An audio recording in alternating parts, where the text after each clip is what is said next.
welcome to Rev Sports. I'm Gargi Raut and I'm here in front of the famous Amritsari Kulcha place in Chandigarh. It would have been a crime if I came here to watch two games, two very important games in the IPL and did not get my hands on a cold glass of lassi and some chur naan with chole.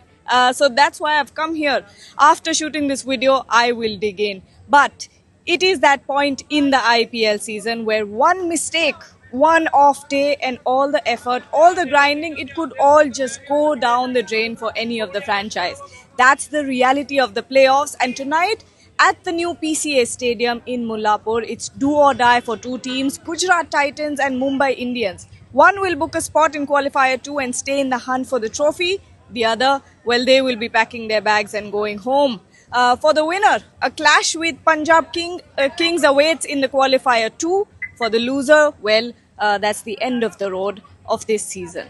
Let's talk about Gujarat Titans first. They've been solid through the season.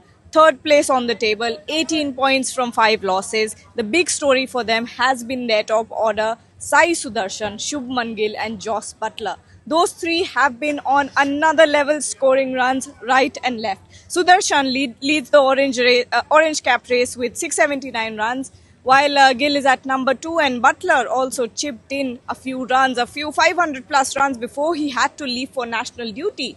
But that's where the cracks start to show for Gujarat Titans. Buttler won't be a part of the playoffs. He's back in England playing in an ODI series against the West Indies. Kusal Mendes has been brought in as a like-to-like replacement. But let's be honest, replacing someone like Buttler, especially in the middle of a high-pressure tournament like the IPL, is no small task, especially considering that this is an eliminator.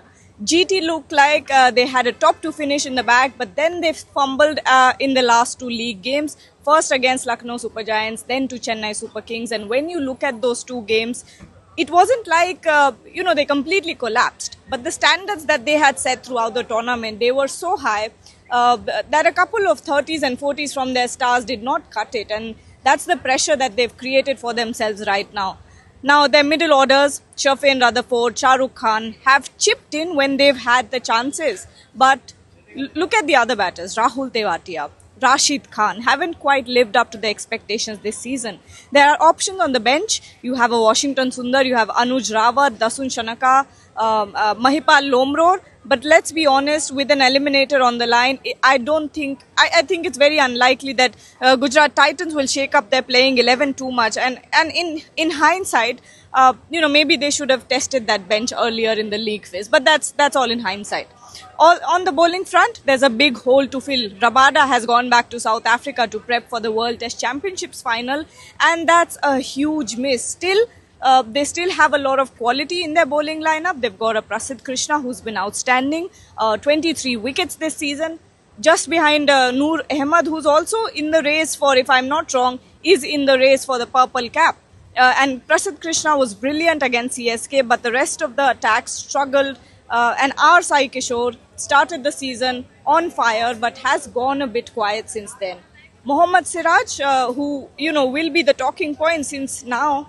He's also been announced in the England squad. Has had a strong start, but has been patchy ever since. And Arshad Khan, Gerald Coetzee, and talking about Gerald Coetzee, the last time that I went to see, day before yesterday, went to see the Gujarat Titans practice session, Gerald Coetzee was on the centre wicket, hitting left, right and centre. He was practicing those big shots, and every single one of those shots were connecting. So Gerald Coetzee is looking dangerous.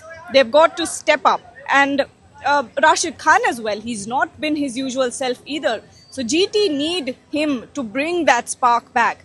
Now let's flip the script and talk about Mumbai Indians a little bit. They finished 16 points, 8 wins, 6 losses. Slow start, but they found their groove then. But Gujarat Titans stopped them in their tracks in that rain-hit thriller. MI had a shot at the top 2, but lost that crucial game to Punjab Kings in their last league match. Now they've got some big absences too. Ryan Rickelton is not there. Will Jacks all gone, either for the World Test Championship prep or for national duty. Johnny Bairstow came in, Charita Salanka and Richard Gleeson as replacements. Bairstow now is a straight swap for Rickleton, but MI will have to decide between Asalanka and Bevan John Jacobs to fill that Will Jack spot. That will be an interesting call. That will be interesting to see tonight. And Surya Kumar Yadav, now that he is someone who has been the heartbeat of MI's batting. 640 runs this season, the most ever by an MI player in a single IPL campaign. He's been consistent. He's been their star batter. He's been their superhero. And that's not easy in T20 cricket. Bolt and Bumrah have also been the pillars in the bowling attack. Bolt got 19 wickets. Bumrah has 17. They have started off a bit slow, but once Bumrah joined in the campaign, it's been a different story. Rohit Sharma's also chipped in here and there. Hardik Pandya too, though it's not been a vintage season for him by any means. But Tilak Varma has struggled. Namandhir has been a breath of fresh air.